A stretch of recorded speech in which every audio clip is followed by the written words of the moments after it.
ಮಾನ್ಯ ಮುಖ್ಯಮಂತ್ರಿ ಸಿದ್ದರಾಮಯ್ಯ ಸಾಹೇಬ್ರೆ,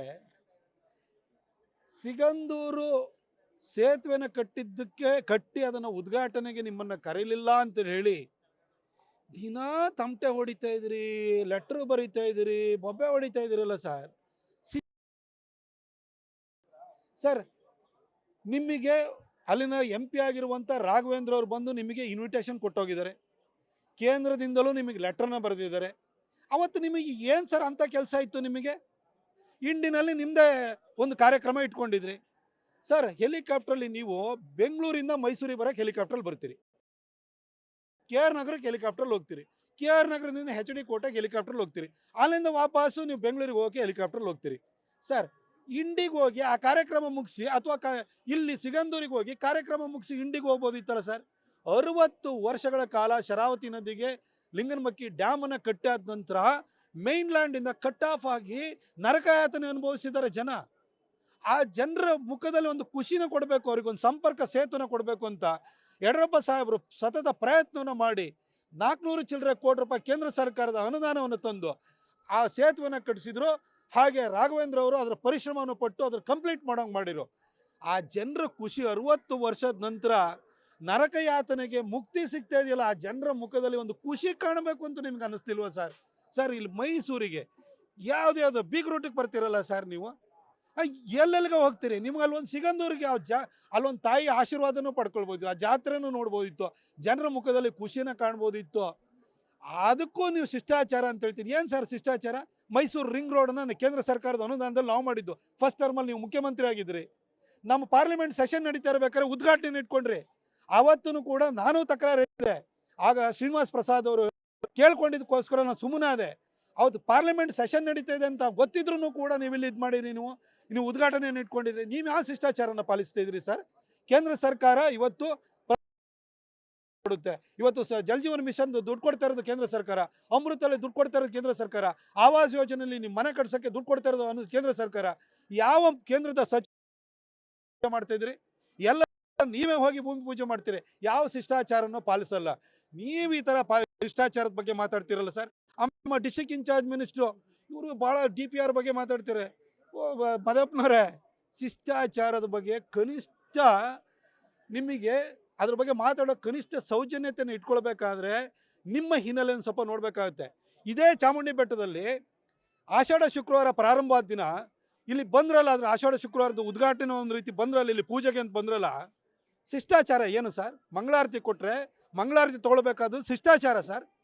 ನಿಮಗೆ ನಂಬಿಕೆ ಇಲ್ಲ ಅಂದರೆ ಚಾಮುಂಡಿ ಬೆಟ್ಟಕ್ಕೆ ಯಾಕೆ ಬರ್ತೀರಿ ನೀವು ಶಿಷ್ಟಾಚಾರದ ಬಗ್ಗೆ ಮಾತಾಡ್ತೀರಾ? ಆ ತನ್ವೀರ್ ಸೇಠ್ ಬಂದ್ರೂ ಕೂಡ ಹಣೆ ಕುಂಕುಮ ಇಟ್ಕೊಳ್ತಾರೆ, ಮಂಗಳಾರತಿ ತೊಗೊಳ್ತಾರೆ, ತಾಯಿಗೆ ಪುಷ್ಪಾರ್ಚನೆ ಮಾಡ್ತಾರೆ. ನಿಮಗೆ ನಂಬಿಕೆ ಇಲ್ಲ ಅಂತಂದ್ರೆ ಯಾಕೆ ಸರ್ ಬರ್ತೀರಿ? ಇಲ್ಲಿ ಕೋಟ್ಯಾಂತರ ಜನ ಭಕ್ತರು ಬರ್ತಾರೆ, ಅವರಿಗೆ ನಂಬಿಕೆ ಇದೆ. ಆ ನಂಬಿಕೆ ಹೊಡೆಯೋ ರೀತಿಯಲ್ಲಿ ಬಂದು ನಾನು ಮಂಗಳಾರತಿ ತೊಗೊಳ್ಳಲ್ಲ ಅಂತ ಹೇಳ್ತೀರಿ? ನಿಮಗೆ ಶಿಷ್ಟಾಚಾರ ನೀವು ಹೇಳ್ಕೊಡ್ತೀರಾ? DPR ಬಗ್ಗೆ ಮಾತಾಡ್ತೀರಲ್ವಾ? ಇದೇ ಮೈಸೂರಿಂದ HD ಕೋಟೆ ರೋಡ್ ಇದೆಯಲ್ಲ, ಇದ್ರದ್ದು ಮಾಡಿದ್ರೆ ನಿಮ್ಮ ಸಿದ್ದರಾಮಯ್ಯನವ್ರು ಮಾಡಿ, ನೀವೇ ಉದ್ಘಾಟನೆ ಮಾಡಿ. ಶಿಷ್ಟಾಚಾರದ ಬಗ್ಗೆ ಮಾತಾಡ್ತೀರಿ ನೀವು, ಮತ್ತು DPR ಬಗ್ಗೆ ಮಾತಾಡ್ತೀರಿ. ಇವತ್ತು ಮೇಕೆದಾಟಿದ್ರು ಕೂಡ DPR ಆಗಿದೆ, 2018ರಲ್ಲಿ DPR ಆಗಿದೆ. ಮಾಡಿ ಇವಾಗ ನೀವು ಕೆಲಸನ. DPR ಮಾಡಿಬಿಟ್ಟಿದ್ದು ನಾವು, DPR ಮಾಡಿದ ನೀವಲ್ಲ ಸರ್. DPR ಮಾಡೋಕ್ಕೂ ಒಂದು ಟೆಂಡರ್ ಕರೀತಾರೆ, ಅದೆಲ್ಲ ಅದು ಆಟೋಮೆಟಿಕ್ ಪ್ರೋಸೆಸ್, ಅದು ಬೈ ಡಿಫಾಲ್ಟ್ ಆಗುವಂಥದ್ದು. ಅದನ್ನ ಇಟ್ಕೊಂಬಿಟ್ಟು ನಾವು ಮಾಡೋದು ಅಂತಿದ್ರಿ.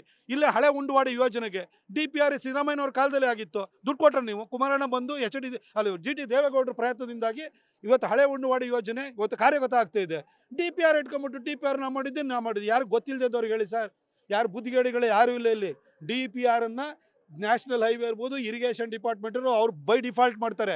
ಮೇಕೆದಾಟದು ಮಾಡಿದಿರಲ್ಲ, ಇವಾಗ ಕಾರ್ಯಗತ ಮಾಡಿ ನೋಡೋಣ. ಕೋಟೆ ರೋಡನ್ನು ಮಾಡಿ ನೋಡೋಣ. ಅದು ಯಾವುದು ಮಾಡಲ್ಲ. DPR ಅಂತೆ DPR ನಾವು ಮಾಡಿದ್ದು ನಿಮ್ಮ ಕೈಗೆ ಸಿಗಲ್ಲ. ಸಿದ್ದರಾಮಯ್ಯನವರು ಮೈಸೂರಿಗೆ ಯಾವಾಗ ಬರ್ತಾರೆ ಅವ್ರ ಜೊತೆ ಬರ್ತೀರಿ, ಅವ್ರು ಬಂದ ಕೂಡಲೇ ಅವರಿಂದನೇ ಹೋಗ್ತೀರಿ. ಇವತ್ತವರೆಗೂ KDP ಮೀಟಿಂಗ್ ಮಾಡಿದ್ರೆ ಸರ್, 2.25 ವರ್ಷದಲ್ಲಿ KDP ಮೀಟಿಂಗ್ ಎಷ್ಟು ಮಾಡಿದಿರಿ ನೀವು? ಎಷ್ಟು ನೀವು ಒಂದು ಸ್ಪಾಟ್ ವಿಸಿಟನ್ನು ಮಾಡಿದಿರಿ? ಏನು ಕೆಲಸ ಮಾಡಿದಿರಿ ಹೇಳಿ ಮೈಸೂರಿಗೆ? ಮೈಸೂರು ರೋಡ್ಗಳೆಲ್ಲ ಕಿತ್ತೋಗಿದ್ದಾವೆ, ಒಂದು ರೋಡಿಗೆ ಒಂದು ಹಿಡಿ ಟಾರ್ ಹಾಕಿದ್ದೀರ ನೀವು. ಏನು ಸಾಧನಾ ಸಮಾವೇಶ ಅಂತೆ, ಶಿಷ್ಟಾಚಾರ ಅಂತೆ, ಇದೊಂಥರ ಭೂತದ ಬಾಯಲ್ಲಿ ಭಗವದ್ಗೀತೆ ಬಂದಂಗೆ ಆಗ್ತಾಯಿದೆ ಇವ್ರ ಮಾತುಗಳನ್ನು ಕೇಳ್ತಾ ಇದ್ರೆ. ನಾನು ಅದಕ್ಕಿಂತ ಮೊದಲು ಹೇಳ್ತೀನಿ.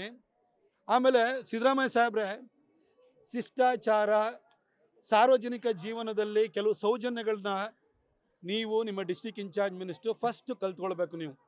ಯಾಕೆಂತಂದರೆ ಇಲ್ಲೇ ರಾಜಶೇಖರ್ ಕೋಟಿ ಅವರು ಹಿರಿಯ ಪತ್ರಕರ್ತರಿದ್ದರು. ಗೌರವದೊಂದಿಗೆ ಗಾರ್ಡ್ ಆಫ್ ಆನರ್ ಕೊಟ್ಟು ಅವ್ರನ್ನ ಕ್ರಿಮೇಷನ್ ಆಯಿತು. ಇತ್ತೀಚೆಗೆ ಕೋಲಾರದಲ್ಲಿ ದಲಿತ ಸಂಘರ್ಷ ಸಮಿತಿಯ ಒಬ್ಬ ವ್ಯಕ್ತಿ ಅಲ್ಲಿ ತೀರ್ಕೊಂಡಾದ ನಂತರ ಅವರಿಗೂ ಕೂಡ ಹೋರಾಟವು ನಮ್ಮ ಹಿನ್ನೆಲೆ ಇದೆ ಅನ್ನೋ ಕಾರಣಕ್ಕೋಸ್ಕರ ಅವ್ರಿಗೂ ನೀವು ಕೂಡ ಗಾರ್ಡ್ ಆಫ್ ಆನರ್ ಕೊಟ್ರಿ. ಈ ಭಾಗದಲ್ಲಿ ಪತ್ರಿಕೋದ್ಯಮದಲ್ಲಿ ಒಂದು ಮೇರು ವ್ಯಕ್ತಿತ್ವ ಆಗಿದ್ದಂಥ ಕೆ ಬಿ ಗಣಪತಿಯವರು ತೀರ್ಕೊಂಡ್ರು. ಅವರಿಗೆ ಒಂದು ಕನಿಷ್ಠ ಸೌಜನ್ಯ ಇಲ್ವಲ್ಲ ಸರ್? 50 ವರ್ಷ ಪತ್ರಿಕೋದ್ಯಮ ಮಾಡಿದ್ದಾರೆ. ಇಂಗ್ಲೀಷ್ ಪತ್ರಿಕೋದ್ಯಮದಲ್ಲಿ ಒಳ್ಳೆ ಹೆಸರು ಇಟ್ಕೊಂಡಿದ್ದಂಥವ್ರು. ಸ್ಟಾರ್ ಆಫ್ ಮೈಸೂರು ಈವ್ನಿಂಗರು, ಇಡೀ ಒಂದು ಡಿಸ್ಟ್ರಿಕ್ಟ್ ಲೆವೆಲ್ದು ಈವ್ನಿಂಗರ್, ಇಂಗ್ಲೀಷ್ ಈವ್ನಿಂಗರು ಯಾವತ್ತೂ ಕೂಡ ಇಷ್ಟು ದೊಡ್ಡ ಪ್ರಚಾರವನ್ನು, ಇಷ್ಟು ದೊಡ್ಡ ಸಂಖ್ಯೆನ ಪ್ರಸಾರ ಸಂಖ್ಯೆಯನ್ನು ಯಾವ ಪತ್ರಿಕೆಯನ್ನು ಇಟ್ಕೊಂಡಿಲ್ಲ. ಅಂಥ ಪತ್ರಿಕೆಯನ್ನು ಕಟ್ಟಿದವರು ಇವತ್ತು ಮನೆಯಲ್ಲಿ ಜನ ಬೆಳಗ್ಗೆ ಯಾವುದೇ ಸ್ಟೇಟ್ ಲೆವೆಲ್ ಪತ್ರಿಕೆ ಇದ್ರೂ ಕೂಡ ಜೊತೆಗೆ ಮೈಸೂರು ಮಿತ್ರ ಬೇಕು. ಈ ರೀತಿ ಒಂದು ಪತ್ರಿಕೆಯನ್ನು ಕಟ್ಟಿದಂತಹ 50 ವರ್ಷದ ಹಿನ್ನೆಲೆ ಇರುವಂತಹ ಕೆ ಬಿ ಗಣಪತಿಯವರಿಗೆ ಒಂದು ಸರ್ಕಾರಿ ಗೌರವವನ್ನು ಅವರ ಅಂತ್ಯ ಸಂಸ್ಕಾರ ಸಂದರ್ಭದಲ್ಲಿ ಕೊಡಬೇಕು ಅನ್ನೋ ಸೌಜನ್ಯ ನೀವು ತೋರಿಸಲಿಲ್ಲ. ನೀವು ಶಿಷ್ಟಾಚಾರನ ಮಾತಾಡಕ್ಕೆ ಹೋಗಬೇಡಿ ಸರ್.